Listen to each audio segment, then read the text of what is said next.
This video is to help you learn how to customize due dates for things like projects and essays and homework if you want to do that as well. So normally this would be grayed out, but you're going to click on the assignments button. Today it happens to be not grayed out because it's being used by another colleague of mine. But ignore that. The button will be there for you either way. And you click on it and we're going to be looking at a list of the assignments in the class, basically anything worth points in the course. Normally there's not a reason for you to be in this tab at all, and the students never need to be in here. And this is actually where the 10% of the class is determined, and 15% of the class is determined. These are where these buckets exist and all the various assignments within each of the buckets. This is also where we're doing things like dropping the lowest 2 test scores, etc. You are not to change any of those settings, but we need to scroll past all of the quizzes in order to get to the things that have due dates. So the things that have due dates would be things like the Global Citizens assignment, no longer called a persuasive essay, it's just called the research assignment. Down here, the library assignment would be another one. Some of you don't have, what I was trying to say, some of you don't have the persuasive essay, but those of you who do would be going into each of these individual assignments. You can see that they come from Module 15, Module 16, and Module 17, and setting a due date for them. So let's go into one of them, let's say, this one here. Click on the gear icon and then the Edit button. And we need to click on the More Options button to see all the rest of the assignment settings. So if you've already looked at quizzes, for instance, it's pretty similar in that we're going to scroll to the bottom. We see that it's assigned to everyone.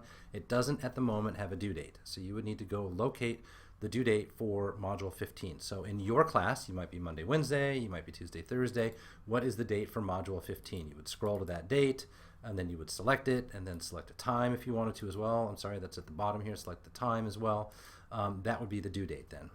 Now, I suggest you not add an available from. What that does is hides the thing until this moment arrives, whatever that moment is. You don't want to do that because we want to let the students work ahead if that's what they want to do.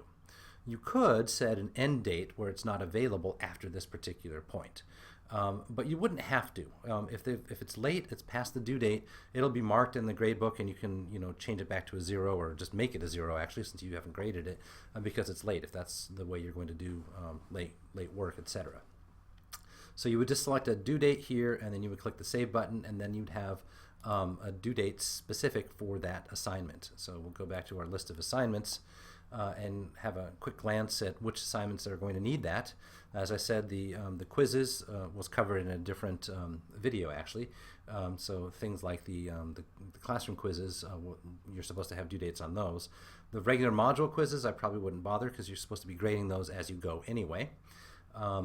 There's the classroom quizzes, and then so yeah, things having to do with the persuasive essay, the Global Citizens assignment, maybe even the research news articles, you could do those as well. The homework projects is up to you. I think it might make sense to have a due date for all of these, and it's a fair amount of clicking if you want to do all of those. But I think it's also okay if you just want to stay on top of it as a teacher and then grade them when they're due, and then not bother setting a due date. I think that's also an acceptable way to handle this.